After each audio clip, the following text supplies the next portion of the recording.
When ISMS becomes a checkbox exercise, product security quietly decays, right? When it matters most, design decisions, release pipelines, third party components, and real world threat paths, can pass an audit and still exploitable systems. Why now? Products are shaping faster, supply chains are uh, getting more complex, AI is building up narratives faster, and development changes and velocity and risk. Leaders need ISMS that behaves like living control system, measurable, tested, integrated into engineering and continuous improvement. Today, we are joined by Saurav Chakraborty, a product and solution security professional with deep AppSec audit, VAPT, IoT, OT, and ISO 27001 grounding have to convert paper compliance into security proof. Let's welcome Saurav to our podcast and dive into the topic. Thank you, Prem Hi, sir. Saurav. Welcome Reconnect. to our podcast. How are you? Thank you so much. I'm doing good, sir. How are you? Good, Saurav. Small intro about yourself, Saurav, to the Sure. audience. Yep, absolutely. So my name is Saurav, as sir already introduced me, and I have more than 9 years of experience. And so I have started my career with as a system admin, and then slowly I have taken the interest in cybersecurity on this journey. And I already completed now, as going to complete 10 years in this field, and slowly transited my career from the endpoint security to the SOC. Currently, I'm working as a product security analyst, as in Siemens, where my job is mostly comprises with the InfoSec as well as the product security of the part. And yes, there's a small intro about me. And once again, Prem sir, thanks to be connected in this. Thank you, Saurav. My first question: what is the earliest sign ISMS is turning into a checklist and product security is starting to? So, first of all, I'd like to give a little overview about what we think about the ISMS and the product security. So, let's say an example. We have, well, maybe I have a business, I am a car dealer, right? And so, being as a car dealer, what the first thing I need a building, and inside the building, then I'll be building my that I'll be developing my cars, the machineries, everything should be there. Inside the building, I'll be only not having cars, there'll be people should be working. So ISMS is just like a building security, let's say. The hazards will be requiring for the fire drilling or the security on the perimeter sides. Also the people also be there, so organizational people, technical controls, everything, the lighting, wiring, so everything need to become in the picture, let's say. And then comes the product, that the car I'm talking about. So in that case, the car building, the security of the car features, everything should be coming in the picture. So ISM is actually talking about the governance perspective, where the security should be, how we can apply the security in the governance side mostly, and what is the control and regulation compliance we can follow to it. Whereas the product security mostly follows and focus on the building of the product.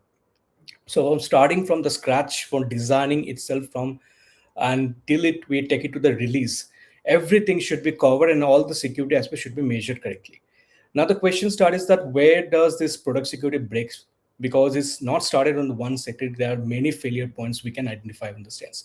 The first failure point I've always seen is the requirement, not at the build pipelines, not at the release, but at the requirements, because that's where the nobody even in the room yet. So mostly when there's any product security meeting started, most of the time the security team is not involved in these topics. They are not being invited some means. So what happened? The developer just gets a Jira ticket. There's no threat modeling is done, no data classification done. But what happens? No conversation about what the feature or design it for it. So before it, it actually what feature actually touching it, and nothing has been defined yet. So the product is already designed wrong from the start itself before a single line of code is written. People said we have some security assessment or code scanner tool is available, but you cannot sast your way out for a defending your bad architecture decision. That's where the starts happen. Mostly where there's a discussions happen, I have seen there's a shift or change happen in the wordings. people always come up and says that, okay, we're going for the ISO checks or the audit checks, will be going for it.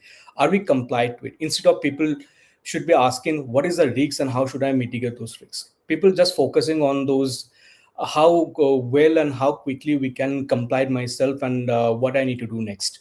So this is where this problem started, where people just only focus on the compliance perspective, not on the product itself. What you are saying is we starting something without having a security in mind, and then we run out to see whether we are complying it or not. I think that's the statement that we are trying to get in here. What does product security break first when ISMS is treated as a checklist? That's what we spoke about, because you cannot have a checklist when we get into an audit section, right? Yeah. What could be the next step where we say what are the top three failure points you see, whether people don't understand the requirement, this one, or build pipelines, release, or vendor components? What is the first or three failure points that you look at, sir? Yeah. So in that case, the first point I've already discussed about the requirement. People are, quite not sure about the what are the requirements they need to put it into it in the security designing it. The second failure point I'd like to highlight is the vendor components. So someone, developing a product, and they pulls a library from the npm packages. This is quite, quite widely used npm package. Nobody checks what is the last commit date, what happened. Nobody want to check or verifies if there is any known CVs already sitting into it. Okay, I'll take a one example how it actually happened. So this back in 2021 December, there was a very infamous vulnerability attack had happened for the Log4j, that is coming with the following with the Log4 shell. A single vulnerable library buried in the hundreds of products. Organizations spent weeks just to identify in if there were any exposed components are there or not. So fact is that nobody has done any checklist, nobody followed such a checklist, no SBM is done, no dependency hygiene was actually checked. So the ISMS says, okay, you have to manage your third party risks, and everyone checks that box. But the reality is different, because the log4 shell didn't work through to the front door. It was always there at the front door, and the half of the organization affected didn't even know where they're running into it. And this is the one of the points I like to highlight. And then comes the third is the build pipeline. How it happens. So everywhere, now the modern security is entirely different. The modern security cloud environments in your pipeline has far more powerful than it is. It is often the single most privileged system in your entire infrastructure, and one of the least scrutinized, I feel like. So if any attacker gains the control of your CI/CD pipeline, they typically gain the ability to modify in the infrastructure. They can deploy your code and access those secrets, often with more privileges than any individual engineer can have it. Okay, so the secret scanning not done properly. No software composition analysis has been done. It's a scanning tool that actually checks if there any open source components are actually used or not. No SAS has been done. All are just in advisory mode. People just nodded their heads, followed it, but no practical application has been ever made before. So these findings, whatever they find, the flaws are inside. This findings actually goes to their dashboard. People don't had to get a chance to open those dashboard or verify that if they really have options to closure all these findings. So this is where the failure started, one of the things. And I have personally seen, and in one of my experience, where a pipeline where security gates are actually followed, and the security gates were commented out because people, the Okay. project team is thinking they were actually slowing down the release. Okay. So there could be a commenting that can stop most of the security parameters, is what you are saying, right? Now, Yes. what's the false confidence signal organizations confuse with real security? Because you started with pointers saying that you start a product and then you get into understanding it, then comes the security pointer, then the audit guys comes and say this. Now, is there a point that you can say this is confidence or that is false confidence signal? So go to you. I feel like this false confidence starts where, let's say, the team suddenly comes up with we have a policy defined with the document, everything is written. That's the killer, because people always refer to the artifact, like your the risk. measure, some or some evidence, they actually referred to it. But the actual the security never happened into this. The ISMS said ensure you follow the secure development process, and that's the ISMS control is there and the policy is that, and you just check the box that we nod our heads at that okay we are following it. But in reality, sometimes we notice that nobody check if the developer even knew the what are the top 10 OSP attacks are there. So this is where the training gaps are I have identified. People are not able to identify the real challenges, the real technical problems are actually underlying into the product. So this is a false confidence I've seen in the while doing some auditing or doing some interviews of the project team sites, and more of like they just close a document, taking off the box, which they follow once in a while in annually or quarterly, but the reality is wide open for you. Okay, got it. So what you are saying is contrast Yeah. artifacts like compilation is where policies This versus registers versus control effectiveness, tests coverage. Right now, what you cover, what can be the tests, what is that closure rate that you want to know, where we can say policy exists, but versus the control verified, because you rightly said somebody commenting something, then it can trigger a CI/CD pipeline, and the control verify does not verify because it says that there is a commented thing. It is not verifying about the benchmark and stuff like that, whether that is or not. So compliance without evidence is just confidence theater, is what we are saying, and that's where we see a lot of absolutely. challenge when we come to look at false this one. That is the point. Now coming next point, uh, how do you define ISMS from a documentation to an operating system for security? Uh, in that case, I would come up with a different approach. I feel like that we need to just change our wordings for the ISMS. We talk about the ISO, we talk about the certain regulatory compliances that is available in global side. But instead of if you stop calling it as an ISMS and start calling it something else, like say called the security backlog, then you'll be able to get people's attention. That's what I feel. The moment engineers hear backlog, they'll jump into it. They'll get it. They will start their sprints. They will work on those SLAs. Owner will jump into it to closing all these gaps. And that's a language shift that actually works in the real time, I feel like.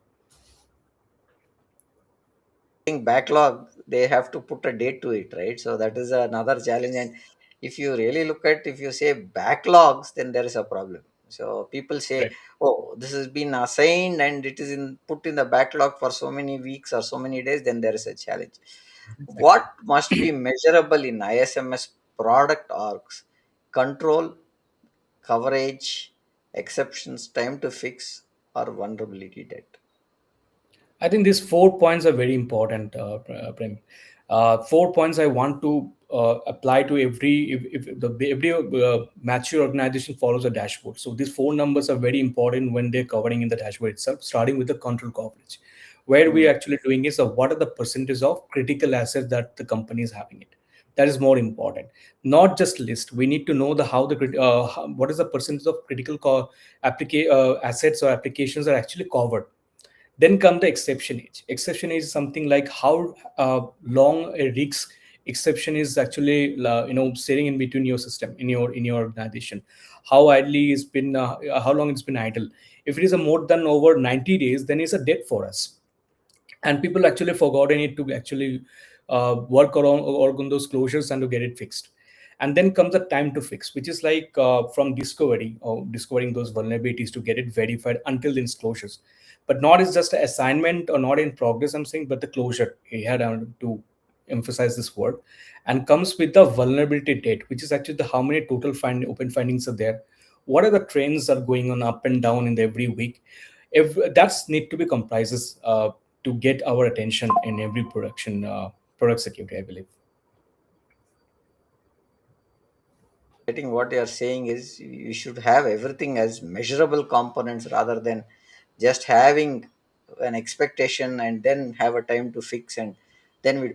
How does continuous improvement look like weekly, not annually? Well, it's Continuous improvement, it's weekly, means your secure team has a stand up. That's a good practice, I believe, rather than relying upon an annual or something you're doing more than 1 year or two. So these three questions I like to ask in every improvement quality to define it. What closed this week? What are the blocked we have? What is the highest ranking risk is sitting open right now? That's where the plan develop and do see the PDCA cycle we actually talk about. The plan, do, check, and act. This cycle will be completely followed upon. So in that case, we didn't spend more time into it. This PDCA can explain everything in 15 minutes itself, I believe. And here's the analogy that lands, because your engineering teams actually doesn't ship a code once in a year and call it we are done for the day. It takes time, so they actually push it, they monitor it, they patch it, they retrospect it. So it takes time. So in that way, I believe the ISMS need to behave exactly. The controls need to be, that's why I said the first stage that we need to change the lingo. We have to just define the controls as a feature, and we to call the gaps as a bugs, and the risk exception should be considered as a tech debt. In that way, the organization can get things right. And I believe the security will not be just a mere department or someone responsibility. It will be like a shared responsibility for all the members. And security stops being a department mere to start being a rhythm also.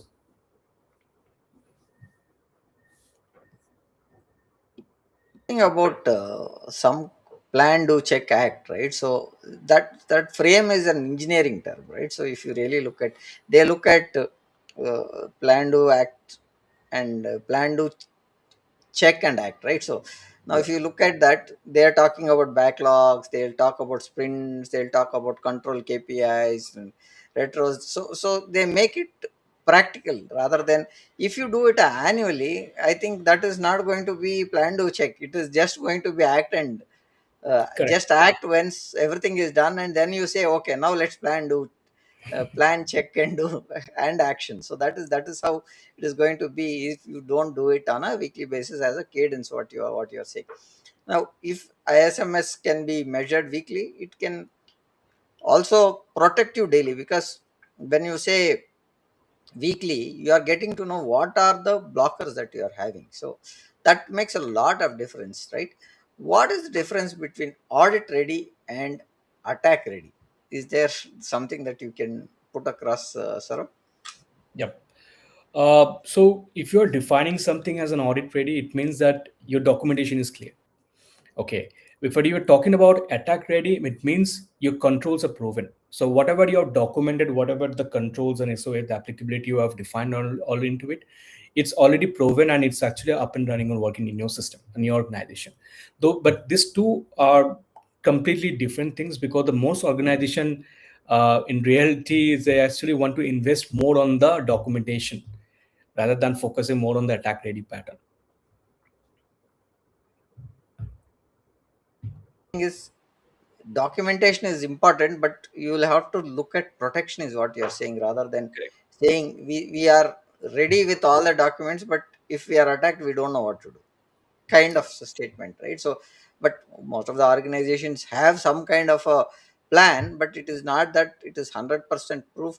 And if you are having 100% protection, then you are failing somewhere also. That's the pointer that we should, which control often passes audits but fails breaches. Say, some pointer that I have is access reviews, logging, change controls, segregation of duties. So what are those controls which often pass but fail while it is breached? Well, I will go one by one. Like what I feel like, these all controls are actually important, but it's often fail to stop any breaches, because let's say for the access review we're talking about, on the paper we always define we are quarterly reviewing the access, and it happens quarterly, and everything is just fine, and we have a checkbox, we just ticked it. But in reality, I have seen, in my experience, I'm just sharing that someone exposed an AD group, and a manager just without validating, without doing any checks, just rubber stamping those requests in a 5 minutes, and nobody asks why the developer has an admin access, why a contractual ID need to be on the production environment. Okay, this is in an example exactly a couple of years back in 2022. This is a similar breach happened in Uber. where a contractor's credential was breached, and it happened from his personal system itself, and no one reviewed it. The questions of the first thing comes: how come a contractor credentials are on the privilege side? So when it was not reviewed, it became the blast radius for us. And then comes the logging mechanism. So logs exist. We have every activity creates some logs for us. But during an incident, you cannot correlate those logs. Why? Because there's no proper correlation IDs are present. Sometime I've interviewed and I've seen that the logs are only retained for 30 days. But if you have a 30 days retention policy, sometimes I've seen this malware. If there's a breach already happened, the malware or the attacker is sitting in an environment for last 90 days. So there are logs. Absolutely, you are logging it, but it's not able to tell us a story of the chain of events actually happened. So it's if your log is not able to speak up and explain to us what actually happened to your during the breach, so it's not a login. I would call it. It's just you are utilizing the space in the storage portal. That's it. And talking about the change control, what I think, change control is actually where we're doing some change management procedure. So any software code, something need to be updated. So or maybe a new vulnerability was added and we need to patch it. So in that case, so the change control comes in the picture, and we have some in our organization also we follow the segregation of duties or 4I principle also followed. So we have not a same person but different person should be there in the team, who should be verifying act it and then push it, and gives the approval, and then we can push those merger. But in reality, things are different, because in papers everything is defined, everything is documented, and we already passed the checklist, and we already passed the regulatory compliance textbook. But in emergency, I have seen that people definitely bypass this change request. This simply, whoever is going to address it, they just uh, done the test and put it in the production without even verifying much. So in that case, what happened? Because the justification is the production is always on fire. That's why. And this is what I feel like we have a policy. That's why I say the ISMS always follow the checklist. But in real time, the product security, we need to validate each and every point. So login, why it is done, why not. We need to ask the real questions to the people. In that case, we'll get the real picture out of it.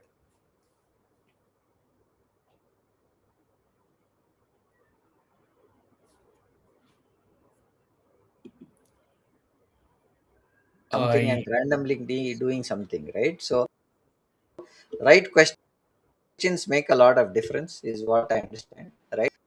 Yeah, yeah. Also, right? So whether it is set for 1 month or 3 months, you know, when we say log retention, also we'll have to look also to a stage where how frequently the access reviews also are getting reviewed, because that also becomes a pointer. Because if I have a user who's left the organization and this access is still there, then there's a challenge, right? And try to those account, and we block the access, but we are making the service accounts run on those IDs, then there's a challenge.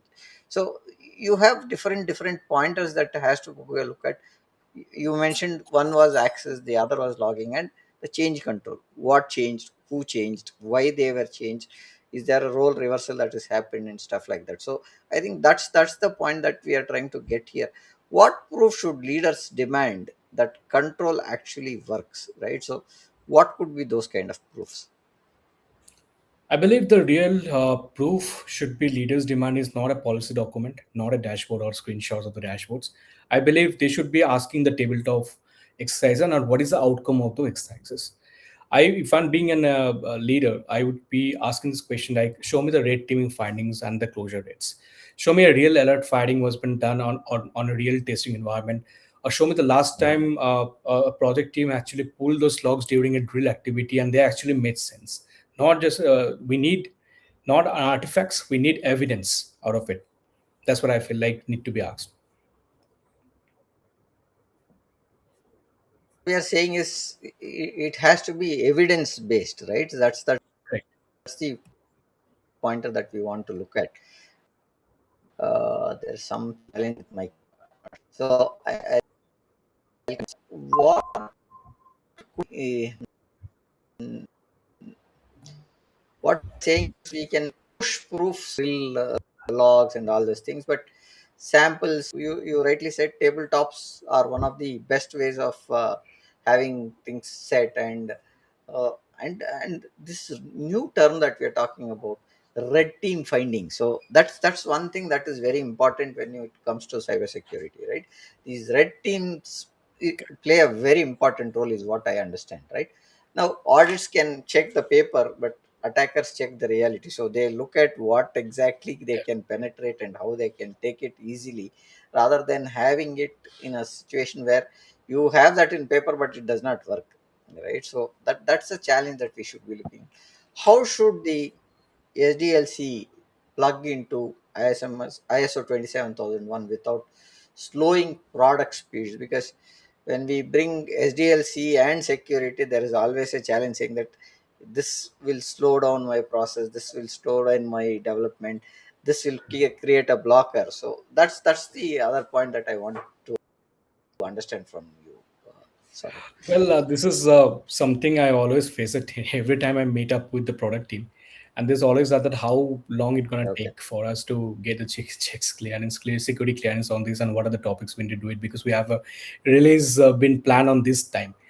So yes, I believe based on my experience, I think the reason the security becomes a blocker because it applies as a gate, not as a guardrail. What happens in gate is actually it stops you in every gate and it checks all those and verifies it. But in the guardrails, if you're applying it, it's actually going to guide you for this. This is what I feel like need to be worked on.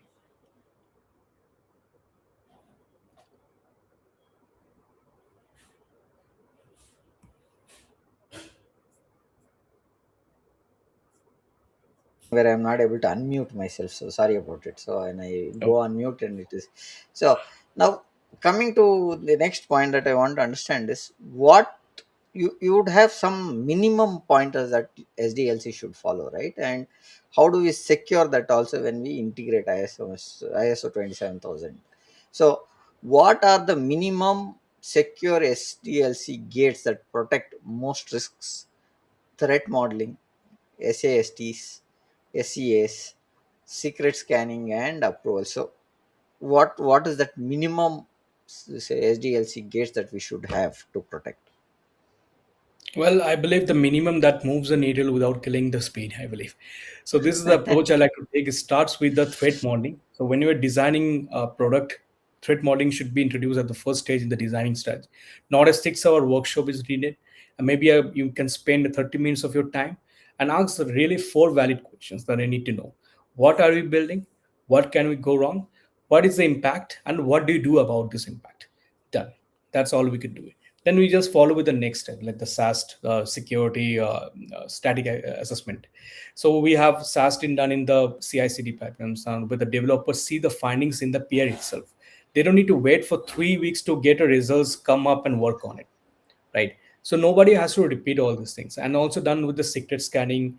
No, it should be a non-negotiable when we're because we are heavily relying upon the cloud infrastructure also. So it should be a non-negotiable, zero exception, run always. And then comes your SCM, the software composition analysis, where actually we check for the dependencies, what are the packages there, what are the pull requests that we made. Everything should be defined into it. And then we need to plan accordingly to the risk tier weight. So like what are the critical products we are having it. If it is a critical product, then okay, we have to apply all the gates. It's mandatory. That's like I said, a non-negotiable. But what about it's a product is an internal tool, not exposed to the internet, and it's actually dealing with low data sensitivity. Do we really need all the stage gates? No, I believe so. It can be still in the advisory mode. So that's my answer is going to be that not everything needs the same friction. We can plan and strategize accordingly based on the product we're building upon and selling it to the market. I get you. What you're saying is not everything risk that triggered critical path controls mandatory. Low risks can control advisories and all these things. So focus on automation and bring a developer experience is what we are saying. And Correct. security that breaks velocity creates shadow process, and the bigger risk is what we see when we look at it. Now we've been talking about security. When you started also, again I wanted to tell you, you have a vendor is what you started with, right? So third party vendor and open source, where do the checklists ISMS programs fail to hardest? So well, I feel that ISMS says that we assess the third party suppliers, okay, and we just tick that box, we're Hmm. done. But the assessment is, if in the reality is the assessment nothing but just a set of question IDs in the PDF format. That vendor file itself, sometime or sometime we just assess it and it actually reviewed every in 2 years. That's not an assessment. That's hoping that nothing should go wrong into it. And what I feel like this is where the most product organization cannot tell you every open source components are actually the production the line. That's a reality I feel like.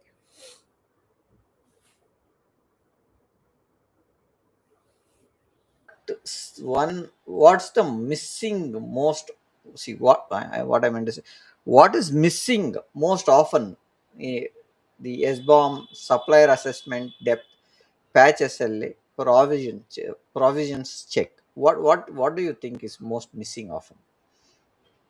Okay. With that, I'll just give a short example about the one topic that I referred is Log4Shell. Log4Shell Mhm. was when it was dropped.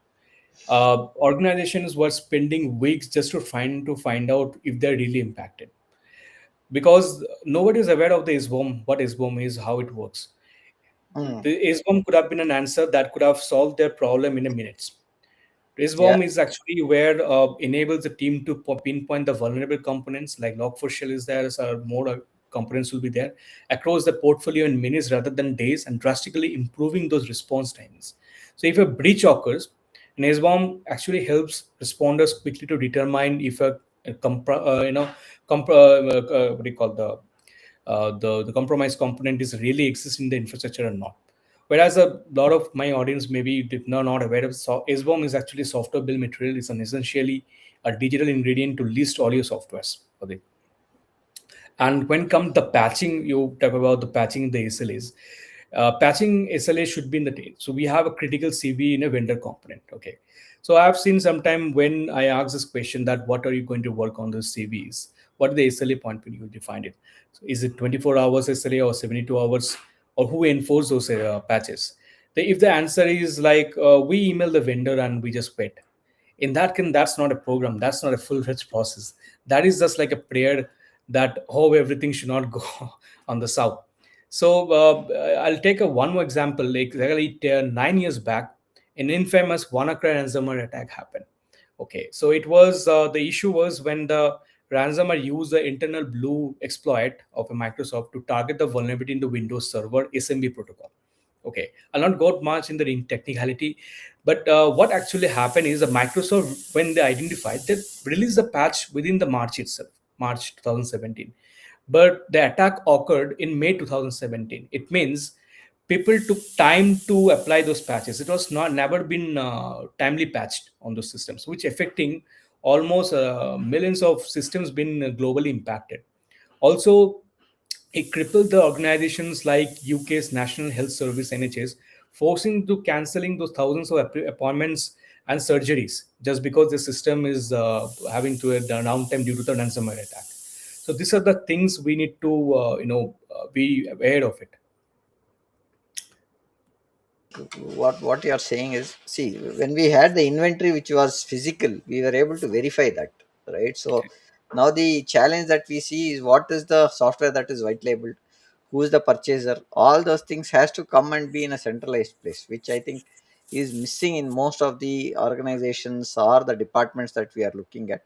It's not that they are not having those assets, but it is more of the reporting that has to happen in the form of the user saying that I am buying a new tool, and this has to go to the inventory of the software bill of material, where you say that X department owns this software and it is being licensed to maybe the department or to one specific person in that department. So that clarity if we are able to have, then I think SBOM should be in a position to match most of the things. Only challenge that we see when it comes to audits is updating the inventory, which I think there's a big discussion that is going on around that SBOM, because every software, if you purchase, once it is installed, it should be saying that it has to get into the central inventory as a record that should go, is what we've been talking. But how far that is realistic, how far that is going to happen is a discussion still on in progress, right? So your product is only as secure as the code you did not write. So I think that's the way we want to put that. And now coming to the way we look at vulnerability, so how do you stop, scan, and ignore behavior? Uh, the question comes as one root cause I've already identified. Nobody owns the finding.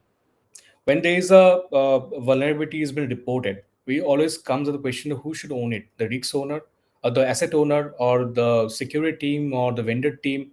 That's a create a lot of confusions out of it. So nobody owns the finding, and then what happens? The security scans the findings, go into the report, and report goes somewhere else.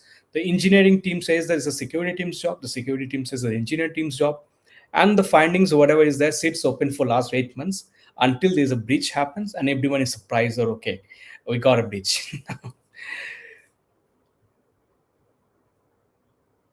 So we need to prioritize. I think the exploitability in that. One is the record of the software, then the ownership to the software. I am rephrasing it now, because now who owns it, who has to patch it, who has to update it, and if there is a version change, who has to intimate that what we purchased was X and the version today is X plus 1, because the version has changed. And the records has to have that we just upgrade the software, but the price that we have paid is for the whole software, which includes the upgrade. So I think that's one pointer that we need to look at, bringing that SBOM sanity to the organization, which will help is what should be the default SLA bands for product vulnerability. And again we talk about who owns it.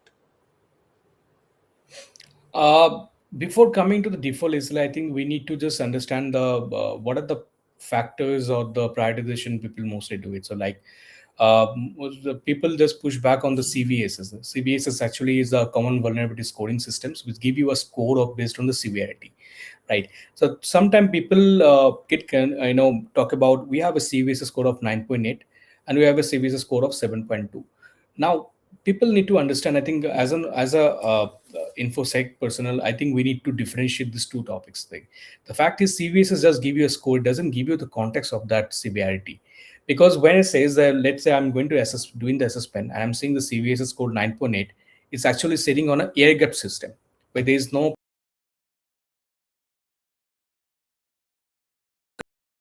connectivity with the internet. It's totally in an isolated zone. Is a prior is the one who's actually sitting on the public side, and the next one is the 9.8 one. So I feel the SLA bands, well, that really works when critical with active exploits are there. 24 hours, we actually have to be taken up on any critical exploits. No debate about this. If it is a high internet facing, then it should be within a few days, I believe, 3 to 5 days. I'm not defining the SLA, but this is how I've seen it in my experience. If it is a high but internal, we have time. We can take a couple of weeks more to get it address those vulnerabilities. And if it is a medium and low, we have months. Can take a 90 days of pause. Or if it is a low severity or a very informative one, that can be tracked and reviewed quarterly in that sense.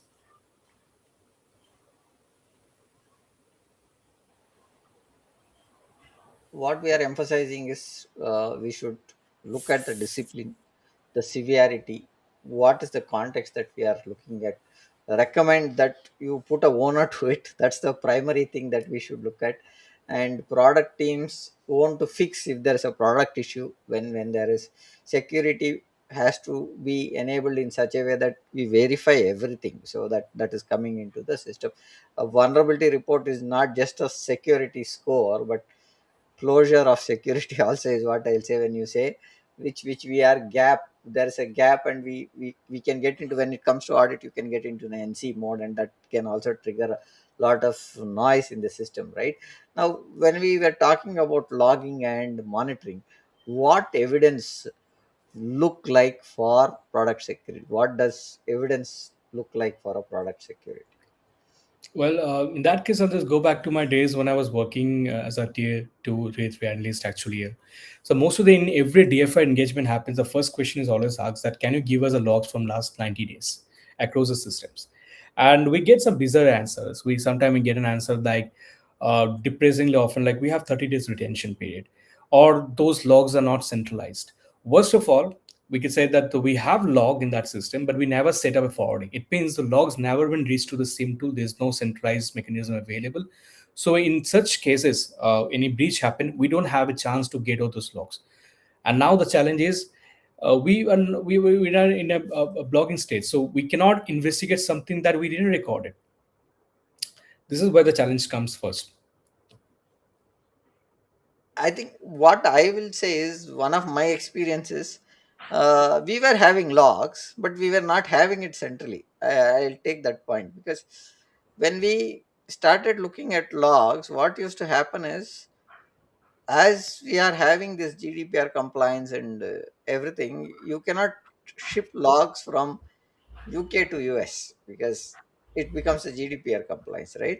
Yep. So we did not have a centralized, but what we did was we started looking at log aggregation at zone level or region level. So when we had a UK based client, we kept all the logs at the UK location. Correct. So we didn't know this that it was sending to a central location, and we were sending logs from one region to another, and we were getting huge bandwidth costs. And we started looking at where was this bandwidth costs coming in. Then we figured out the logs are in one region, the log aggregation happening in another region. So pushing logs of say about 3 to 4 GB of logs every day. So Yep. that when we found, and then we started looking at how do we stop that, is when we understood logs cannot be centralized when you are in different zones and stuff, where we'll have to look at centralizing logs for that region is what we understood. And that's where we started looking at logs. What must be logged on products? Are you saying authentication events, privileged actions, configuration changes, or API abuse signals? What must be logged without exception is we can start with authentication events. Every login, every failure, every success, every MFA wrappers, every token issued, everything should be tracked. Even though the privileged actions of it, then every time someone touches the production's environment, run as any command as an admin, access any sensitive information, everything should be tracked upon it. Then comes the configuration changes. The question comes is who changed it, what changed it, when and from where is that the change has been done. That should be tracked upon.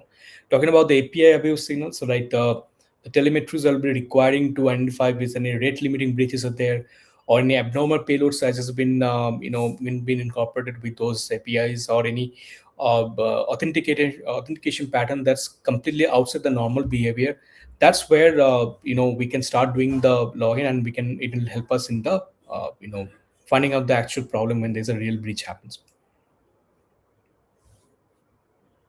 So we were talking about logging, right?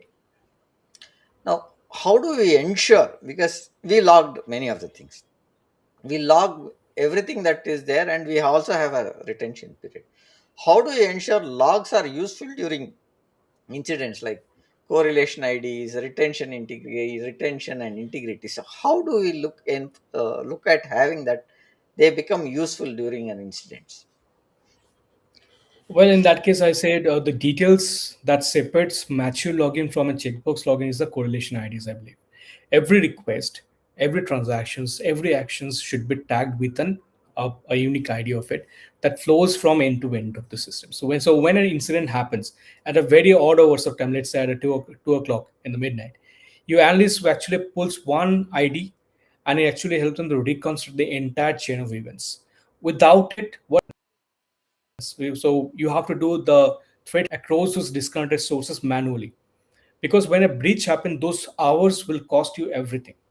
And talking about the retention, in that sense, I believe minimum 12 months of data we can try to retain it for the security events. So the security events I mostly emphasize. 90 days is not enough, I feel like. A lot of companies we follow 90 days in a different, we bifurcate in the 30 days of active logs and 60 days of archival mode we actually keep it, right? Because the attackers know your retention window. They are very smart enough. And when there's a sophisticated breach happens, this average dwell times are also very high. It can exceeds 200 days. Now, there are a lot of mature models been introduced and brought it up into the picture. So the dwell time has been cut off to a few weeks or something. But still, 90 days, we need to look upon more than that. Even some regulations, global regulations like your GDPR, though doesn't explicitly said how much retention period should be there, but some regulations like SOX should be says that at least 6 to 7 years. Then PCI DSS says a minimum 1 year of retention period should be there, right? So and you need to validate your logs with those performing some mock exercises. Like we have a team, like I was explaining about the red team and red teamers activity, or sometimes the SOC team is also involved. So purple team exercise can be done where you can simulate a real type of attack, check the alerts have been fired or not, and it can help us to identify that okay, my system is able, or my logs are able to catch up the meaningful events. So in that case, we just don't assuming that we are safe, we are also verifying it in the terms. Okay, got it. So what we are saying is incident ready telemetry is what we need to have, and we need to have use cases where we can mention how it is detected, how is it getting verified, how the alerts are checked. The purple team, as you said, we will have to look at validation is what we are saying. We cannot reconstruct the story, you cannot find win in the incident, because you need to simulate also certain incidents where we are able to bring up the attack surface, or how do we protect them going forward, because that is going to be a case study for us, or that's a use case for us. Now coming to the areas where the devices are there, where we see the IT and OT devices that are there, and they are part of the production environments, what difference what different, or when products touch the operational systems, how does you look at that, Arun? So OT, the operation technologies, I believe it's an entirely different world itself. Mhm. Even when I joined Siemens, and this is where my OT journey started. Before that, I was only supporting for IT, and I always have feel like whatever, because they also have the similar system. They have a PC built with Windows machines.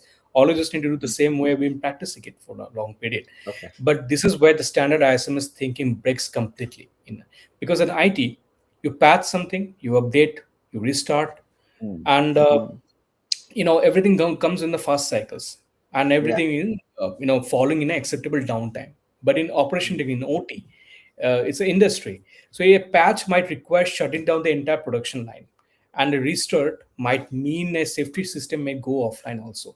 So how critical is going to be, we need to understand. So change windows also measured in months, not days. Equipment running your operation environment might be a 15-year-old Windows XP or Windows 7 machines with no vendor support available right now in the real time. So we can't patch directly with the cause, because it's risky, because it will not just impact the entire production line, but also compromises the safety and availability also the people who are actually working in this field. It can cause a mayhem in those machines. So it's not a security failure, I would call it. It's a reality that happens in the OT. Now how do you look at risks from, or let me put it this way, where does the risk spike happen, or remote access, legacy protocols, patch constraints, segmentation gaps? But you mentioned one point where you have legacy systems like Windows 95, Windows 97. Those also are systems that can be part of a spike that they can bring in. So your take on it, sir. Yeah, so my take on those machines are that is running on legacy protocols, or the legacy systems actually. The rig spikes hardest, I believe, it started with the remote access. They have a remote Mm. activity which is very important for their production lines. But when the COVID started, almost 5 years, 6 years back, It actually forced the OT environments online almost overnight, where the VPN stood up quickly, but the MFA was not ever been enforced. Even the monitoring was non-existent that period of time. So the attack surface that has not fully been reviewed on the stems. And maybe talking Mm-hmm. about those legacy protocols like Profinet, Modbus, DNP3, these are made for the products designs for reliability. They're not security. That's like in IT, we have HTTPS or certain protocols that we actually have a, you can take the TLS measures are available. We can apply those measures and we can make it secure and safeguarded so people cannot use those communication. But in the OT protocols are not like that. They've never been designed for that. No security, no authentication, no encryption mechanisms are available for those protocols. So if an attacker gets into that segment of your OT environment, this speaks the language of every device on it. And talking about the segmentation gaps, in ITOT boundary is supposed to be in hardware level. Okay, Mm. most of the attacks patterns starts from the IT itself and is actually transferred to the OT sites. So in practice, a historian server actually it's actually sits on the both the networks. And maybe an engineer who's actually running with this laptop is in between this IT OT zone both, and they also have a Mm. firewall. But the funny fact is that sometimes the firewall rules have not been reviewed for last 8 9 years, and they're just working accordingly because nobody is ready to touch those machines, because if something goes wrong, Bringing them is a problem. cause Bringing them. a lot of issues. Even I have my experience where I was trying to apply some patches and some hardening protocols, hardening mechanisms to a Windows 7 machines, where a lot of people know the Windows 7 is now obsolete. We're not using it anymore. There's no vendor support available, but we need to apply Yeah. those. And there's no way to upgrade those machines to Windows 10, because if it does, whatever the backend machines or applications are running, immediately it goes off. It was There'll be off. a compatibility issue. So that's kind of challenges are always there. I think what you are saying is the older systems integrating them to the latest system is always been a challenge. You take it whether it is the cloud migration also. If you still have a legacy thing, you will still have to run it as a hybrid model only. You cannot run it as a complete cloud model. So there is always a challenge there, right? So let's keep them realistic so that they are right, and compassionate compensating controls has to be looked at, and strict segmentation, as we rightly said. This is a legacy system, this is the latest system, this is the gap that we have, and that is where is there. And monitoring becomes more important there. Access also, because you may not get the right access also to be put on those systems. There is always a challenge there also. And now, what you are saying also is changing Windows. I think Windows upgradation itself is a big challenge where half of the DLLs or half of the works will not work. Is what, and again, if you don't do, you are getting into safety constraints, right? So that's the challenge that we see. Now, what we want to understand is the final point as we are running on top of that. Uh, when you talk about AI being in the product security, what new failure patterns are emerging in AI, and how does AI assisted development change risk, insecure code generation, fast dependency sprawl, and weaker review? So these are the 2 pointers that I wanted to understand. So what do you, sir? Sure. So AI now is a burning topic, and everyone is actually chasing behind the AI. How to, how effectively we can utilize in our security in our daily life also. So there are two things are happening. What I have noticed is simultaneously that compound with each other. The AI system development is now accelerating much faster because the codes outputs are now getting generated. Developers are shipping faster data, more codes are getting generated, but in a very short span of time. But when they're we have been rushing, we have been been running on a lightning speed, more dependencies are also created, more attack surfaces are also created in less time. But when it comes to the security review cycle, that is not scaled much yet with the latest patterns. And also the second thing I like to highlight is the code that AI generates. It's not inherently secure, because if you're taken upon any LLMs that has been trained upon those codes, they might be trained on the internet, and the internet has a lot of insecure codes that are available. You can just pull up any codes that will, if you do a a little bit of more assessment, you can find out there's some SQL injection patterns are already available, or some hard coded credentials are already there available in the sense. Missing input validation is not done. So any sort of arbitrary code is, if I'm running on those inputs, it can let it pass. I have personally reviewed some AI generated codes within all the across this, and the developers accepted those. I have shared my suggestion, and the developer accepted those suggestion without even reading carefully because it just looked right for them. So this is a challenge. We already have it, and it's the development is getting faster, but the risk is new for us. This emerging technologies that we've been doing it. Talking about the defects also now in a quite rise where you can easily mimicking with any famous personality, you can do their movement, and it's really hard to define distinguish between the reality and the fake deepfakes one in that cases. There's a latest vulnerability also been a campaign is going on called the click fix. So Hmm. where the malicious actors, what they're doing, they're leveraging those AI models to use some prompted commands, a malicious command, and they're tricking the users that you just copy paste it in your system to run it on it. And what people are Okay. doing, the moment you paste those commands, immediately so it will download some malware and will implement, compromise, your entire system. So while trying to resolve an infrastructure issue, the AI, is bringing us some new more challenges. Now we're talking about some agentic AI also coming up, which is helping us in the automation stuffs, right? The autonomous Yeah. agents have been introduced.